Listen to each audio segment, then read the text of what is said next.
I picked it up, and when I opened it, I was shocked, scared, and sad. It was a newspaper clipping. The boy that I played with went missing 9 years ago. I ran to my bedroom, and I saw a shadow through my window. I looked at it closely, and it was the boy. He was smiling. Today, I'm 19 years old, and I still remember that part of my childhood so clearly. One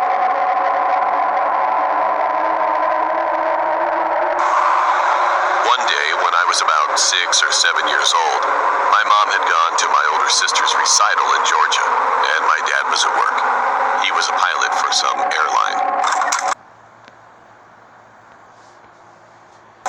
So she left me and my older brother, who was only 12 at the time, at the sitter's house, which was a few blocks away from my house.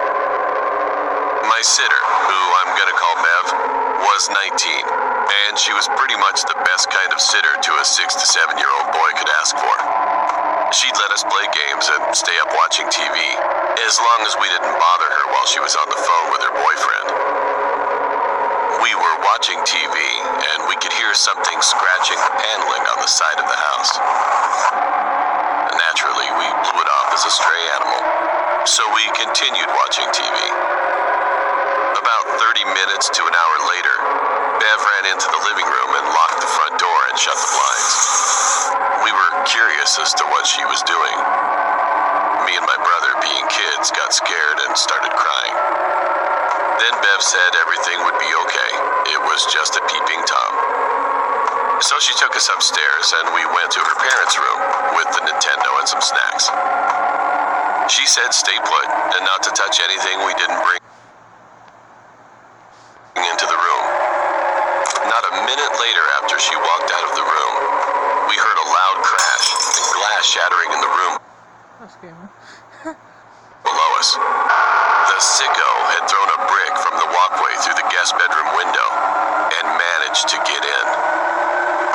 I remember Bev running into the room and pulling us into the closet and telling us we were going to play a game of hide and seek and to be very quiet. She got out of the closet and locked it from the outside latch and disappeared. Several minutes passed and we could hear a grown man screaming, Come out, wherever you are. I only want to play." Then I heard what sounded like water running in the bathroom across from the closet. Then it shut off. And I heard Bev yelling something at the man. It was something like, "The police are on their way. You better get out of my fucking house now." Then we could hear loud, heavy footsteps sprinting out of the room, and then sirens wailing in the distance. Bev shrieked, and we heard a loud thud on the ground below us.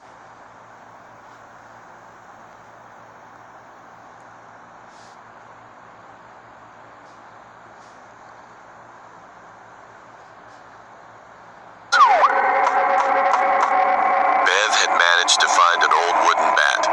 As the man turned a corner to go out the front door, Bev swung the bat as hard as she could, knocking the man to the floor. Dazed, he got up and tried chasing her outside, but the cops had already arrived and tackled the man on sight. My mom came home immediately and took me, my brother, and Bev back to my house. A few years later, she explained that the man was a known sex offender and had escaped from prison. In the report, he was said to be carrying a rather large knife in his pocket and had a Saturday night special tucked away in the waist of his pants.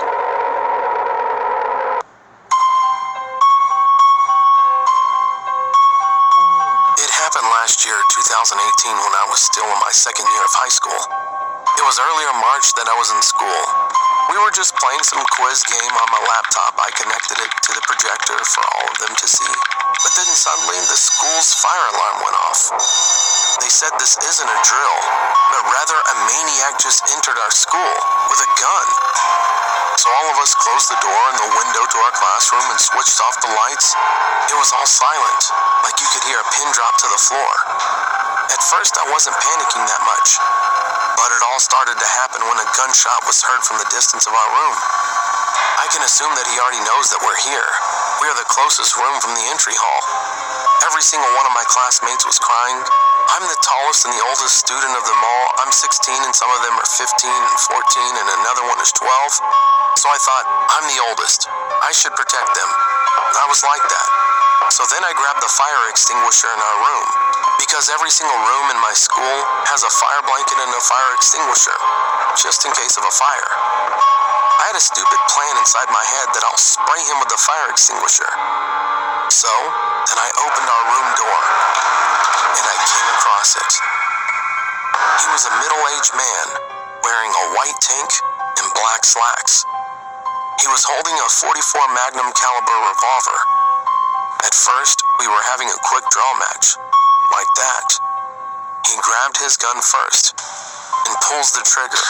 I can feel my heart beating fast, and just then he aimed the gun at me, but it didn't shoot at all. He forgot to cock his gun, so then it's my chance to hit him with the fire extinguisher and knock him out. After that, the police arrived and every student was reunited with their family.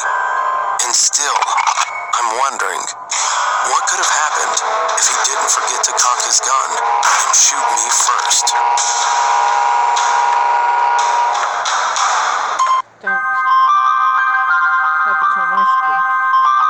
My name is Magda, and I'm 26 years old. I work in an office in the city. On the weekends, I used to love to get away from all the hustle and bustle and take a trip to the countryside. Luckily, I have a cottage in a small village which is located right at the edge of the forest. How I used to love to get out of the city and spend the weekend in my little cottage. Why did I stop? Well, I'll tell you. After a hard week at work, I needed to rest, so I decided to get out of town. I went home, packed my bags, threw them in the trunk, and drove off. When I arrived in the village, it was late in the evening and I was tired from the long drive. I went straight to bed and fell asleep quickly. In the middle of the night, I was awakened by the sound of my car alarm going off. I looked out the window, but there was nobody in sight. I found my car keys, pressed the button to shut off the alarm, and the awful noise stopped. I laid back down and tried to fall asleep. All of a sudden, the alarm went off again. I didn't feel like getting up, so I just grabbed my keys and pressed the button once more. Everything was peaceful and quiet again. However, 5 minutes later, the alarm went off a third time. Once or twice could have been an accident, but now I was wondering what was going on. Could someone be playing tricks on me in the middle of the night? I got up again and pressed the button to turn off the alarm. But this time, I didn't lay back down. I stood at the curtains and watched. After a few minutes, I saw something by the light of the moon. A shadow emerged from the bushes and slowly approached the car. I could just about make out the shape. It was something tall, skinny, and black. The figure reached out with its long, thin arms and knocked on the car. The alarm went off again, and quick as a flash, the dark figure retreated back into the bushes. At that moment, I realized what was going on and began shaking with fear. I turned off the alarm and continued to watch. The thing emerged from the bushes again, slid silently over to the gates, threw a hand through them, and removed the partition holding the gates closed. I was paralyzed with fear, and I couldn't move. My mind was overcome by panicked thoughts. What was it? What did it want from me? What was it doing? Would it ever go away? A shiver ran through my body, from my head down to my toes. My mouth was dry and my heart was beating fast. I was so tense, I was gritting my teeth and clenching my hands into fists. I regained control of myself and ran down the stairs as fast as my legs could carry me to the ground floor. I wanted to look for something I could use to protect myself. However, just as I was about to switch on the lights, I suddenly froze in my tracks. The dark figure was at the window. It was pressed up against the glass, staring in, looking to see whether or not there was someone home. I immediately ducked down behind the sofa and peered out. And that's when I realized what all those tricks with the car were for.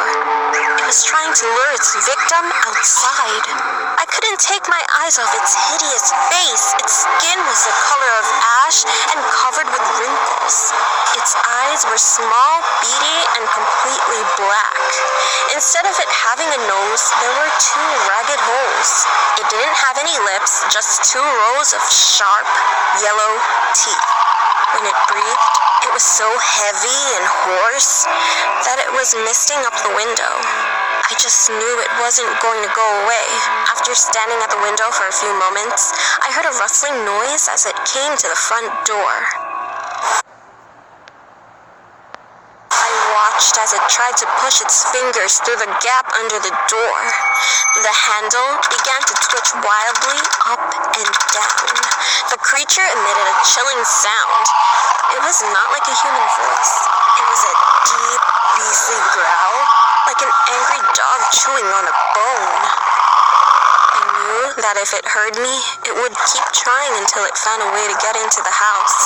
I crouched down behind the sofa, hiding in the shadows and desperately trying not to make a sound. Tears began involuntarily streaming down my face. No matter how much I tried to stop them, I could feel my pulse pounding in my temples, and I was shaking like a leaf, just waiting for it to end. I don't know how long I cowered there. I must have been passed out. When I woke up and looked out the window, the creature was gone.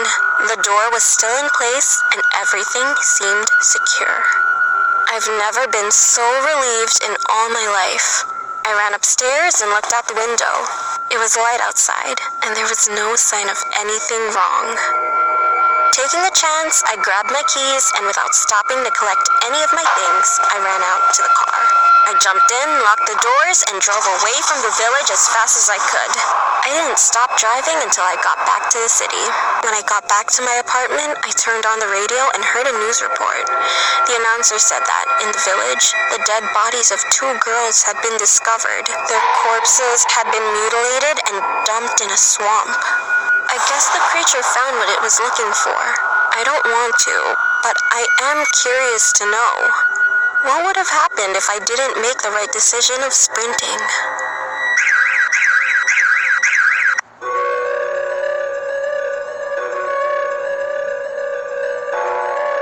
This story happened when I was 18 years old and a senior in high school.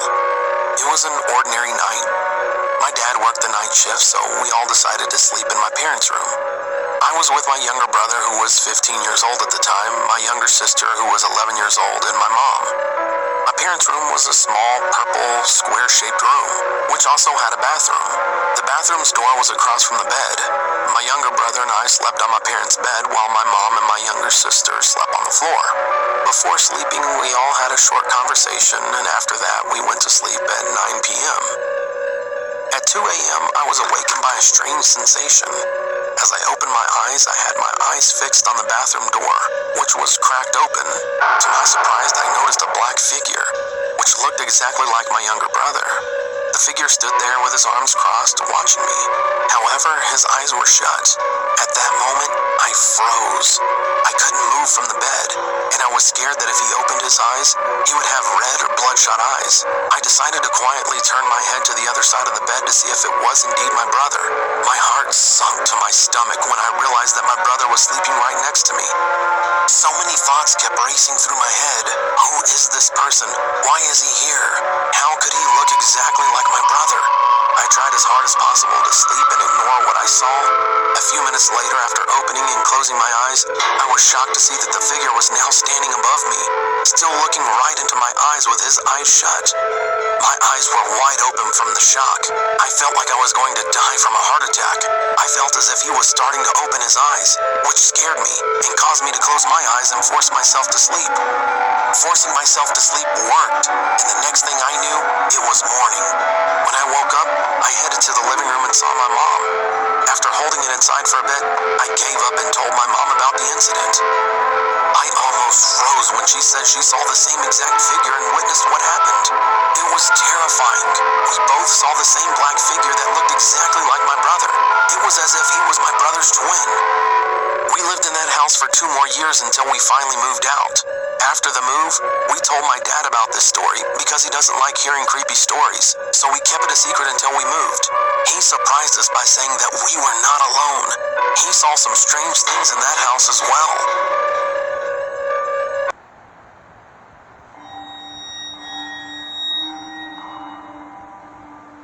When you think of Counter-Strike Global Offensive, the last thing you'd think of was a horror story. But yet, here I am. It was the summer of 2014 and I was bored and home alone, so naturally I hopped on CSGO. I went to Dust Online to play some casual. It wasn't a very busy lobby, there was about 5 people on each side. I joined Terrorist, where I quickly discovered the only other person with a mic was a guy whose name was something like Smarties McFlurry. He sounded a lot older than me, I was 14 at the time. His name was Dave and we got along well and we played good together since we had the same number of skill.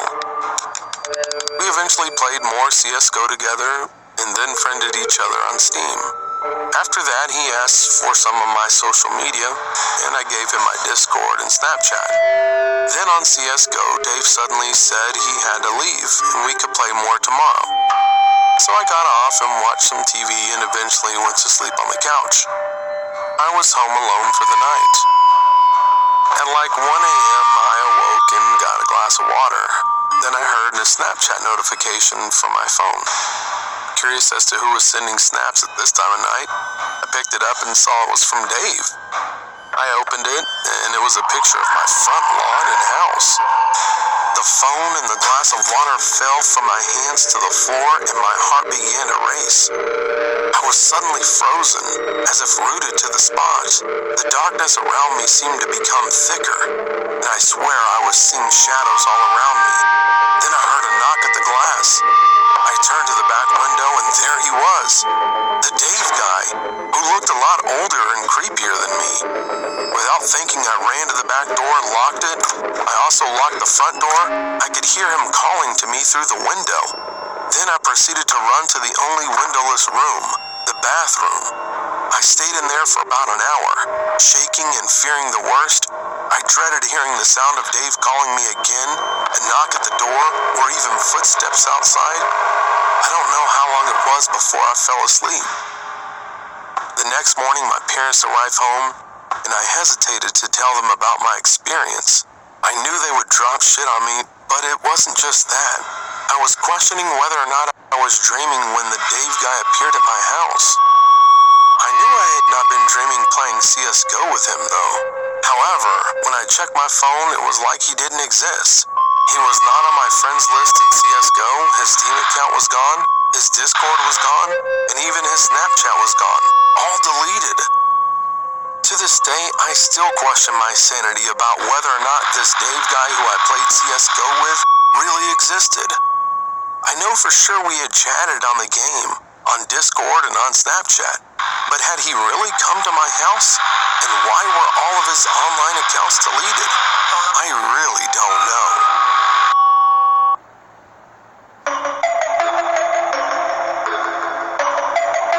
I was in my friend's birthday party. It was 11 p.m. After the party, I drove my friend to their house, 2 hours away, drive from the party we'd been. When we went to their village, it's a pretty big village, and most of the owner is rich. While I was driving, there is a street there, kind of 500 meters long, and it's very dark and creepy. The car I was driving is a Toyota Revo. It has 11 seating capacity, and we are just 3 inside the car. I passed that creepy street, I'm kind of scared because it's dark, and a lot of trees that full of leaves and brushes. There's no street light, it's just my car headlights that give light on the road. After we pass that street and I'm dropped them on their house and I'm just alone to go back to my home. But I was scared because there's no alternate route. I really need to pass that creepy street in their village. I have no choice but to be brave. So, when I'm about to pass that street, it's really dark, but I have no choice but to pass that creepy street. While I was driving on that creepy street, about in the middle of it, suddenly, I felt cold, but my aircon temperature was not that cold. And suddenly, my back of the neck started to feel cold. When I look in my rear mirror view, I saw something sitting on the back of Sid looking at me. It's a woman and wearing white clothes and red eyes. I was so scared, so I drive too fast and my car engines start making a lot of noise. And so fast, there's a speed bump. My car started to slam its front bumper on the road when I drive too fast in the speed bump because I was so scared until I reached the guardhouse office. I told the guards what happened, and they told me there was really a ghost on that street because one time there's a tricycle was passing that street and woman asked if she could get a ride, so the tricycle driver let her ride, and she told the driver to drive her to the hospital. When they arrived at the hospital, the tricycle driver was so shocked because the woman she picked up was not inside the tricycle. And my friend told me there's a story on that street several years ago that a girl was murdered and raped on that street because it was a lot of dark and tall bushes. So when I'm driving alone, I always ask someone to come with me during night. And I don't want to drive alone at night anymore because I don't want to see again someone's ghost riding again with me. I hope her soul rest in peace.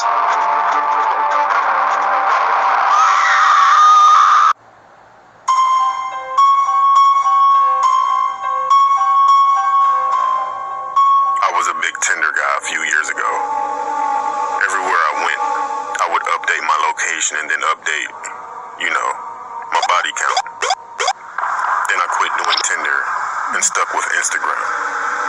I know, they're completely different, and IG has a bunch of fake accounts. So I saw this girl commenting on all of my friends' pictures. Then she commented on mine.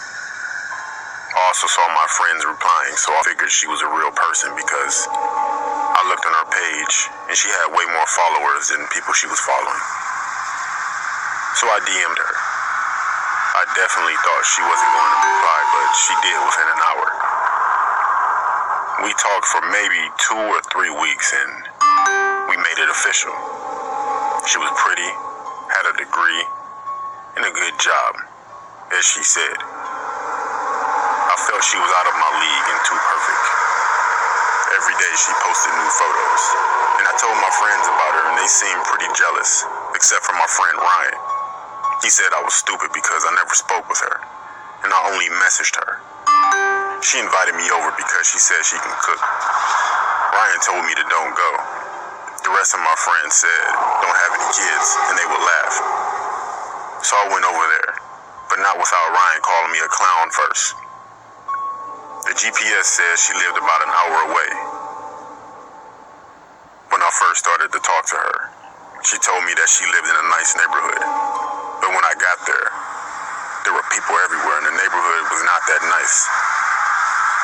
When I stopped at the stop sign at the corner, people walked up to my windows and asked me what do I need. But I pulled off really fast and got to the house. It was a duplex, so I messaged her and she said to come up the stairs. It was about 9 at night and people were everywhere just standing around. I knocked on the door and I was definitely excited. The door opened and to my surprise, it was a bald-headed white guy with a patchy beard, tattoos everywhere including his head with a tank top on. I asked was Lisa home and he said, yeah, come in. When I walked in, I was immediately hit with a musty smell mixed with cheese. He told me to sit down, and he sat down across from me on the couch. He said she'll be out soon. He asked me did I want something to drink, and I said, yeah, sure. When I got up, I texted her, can she come out, please? She immediately said yes. The man came back in with 2 cups of juice, one for him and one for myself. Then I noticed that he put a phone down on the table next to him. So I acted like I sneezed and got some on my arm. Then I asked for a tissue. He went to get some tissue and he left his phone like I thought he would. I texted her back, and to my horror, the phone rang. I looked on the caller ID and it was my name. I heard him coming back. He came back and We sat there for about a minute, and then the phone rang again because he never checked the message that I sent. He looked at the phone. I looked at the phone. Then we looked at each other. I postured up, and he calmly said, "I guess you caught me." Then out of nowhere, he lunged toward me, attempting to grab me. I punched him, and he fell on his face. I ran out of there so fast, and I never looked back. Yeah, I called the cops. And when they got there, the man was still knocked out. After that, I never went on dates with people that I met online again.